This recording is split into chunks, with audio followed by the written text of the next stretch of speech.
வங்கிக்கு சகோதரியின் எலும்பு கூட எடுத்து சென்ற முதியவர். காரணம் தெரிந்தால் ஷாக் ஆகிடுவீங்க. ஒடிசால நடந்த இந்த சம்பவம் ஒட்டுமொத்த நாட்டையே உலுக்கி இருக்கு. ஏழை முதியவரான ஜீத்து முண்டாவுடைய சகோதரி கடந்த 2 மாதங்களுக்கு முன்னாடி இறந்துட்டாங்க. இந்த சகோதரியுடைய பேங்க் அக்கவுண்ட்ல ஒரு 19,300 ரூபாய் இருந்திருக்கு.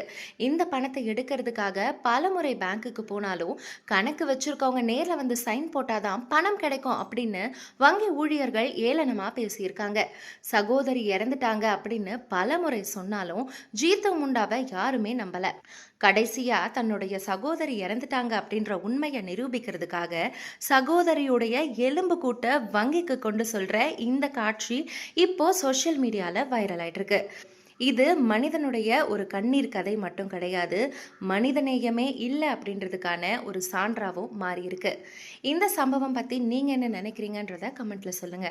இது போன்ற வீடியோக்களை தொடர்ந்து பார்க்க ஸ்கிரீன் டிஎன் சேனலை ஃபாலோ பண்ணுங்க.